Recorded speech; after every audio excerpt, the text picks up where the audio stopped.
Na mga kamamshi, ang sikreto dito mga kamamshi, huwag takpan kaagad para maganda pa rin yung kulay ng gulay mga kamamshi. Bago tayo magulay mga kamamshi, mamitas muna tayo dito sa tindahan ni Manoy. Kuha tayo ng sili, tatlo, sibuyas, at saka kamatis. Ayan. Bago tayo magpatuloy sa ating paggulay. Maingay dito sa likod mga kamamshi ha, kasi may nag-ayos ng kalsada. Ayan na, nakakuha na ako ng magic sarap mga kamamshi. Ito na yung aking ingredients ng gulay.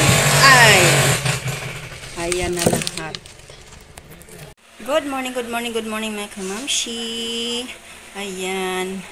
Para sa lunch natin, magluluto tayo ng gulay. Probinsya mga kamamshi. Ito yung pritong isda. Ito yung ating sahog mga kamamshi.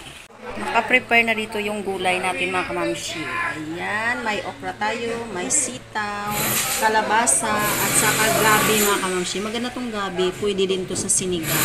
Ayan ang saluyot or tugabang mga kamamshi.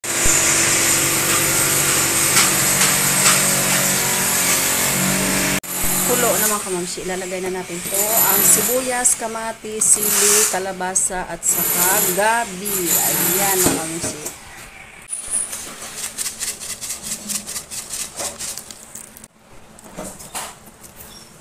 Ayan, nandyan na yung kalabasa mga kamamshi, gabi, sili, sibuyas, kamatis, at saka yung pritong isda. Hintayin lang natin itong makulo mga kamamshi. Tapos isusunod na natin yung ibang gulay. Ito yung isunod natin mga kamamshi. Pag makulo na yun, ito yung ilagay natin. Okra, sitaw, malunggay, at saka yung dahon ng tugabang mga kamamshi o kaya ay saluyot. Ayan.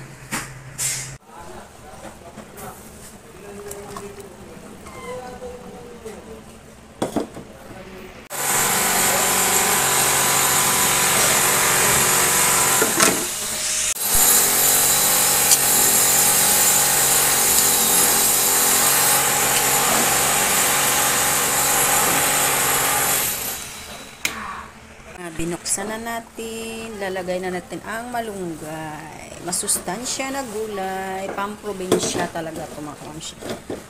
Ayan, sigurado yung mga nag-abroad dyan, miss na miss nila ang klaseng gulay na to.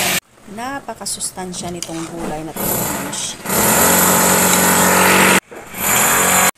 Yung mga nag-abroad dyan na taga-probinsya, siguradong magugustuhan nilang gulay na to. Yung sahog natin ay pritong isda. Ayan mga kamamshi. Oh. Kalabasa, gabi, okra, sitaw, malunggay, at saka saluyot. O kaya ito gabang mga kamamshi. Ayan.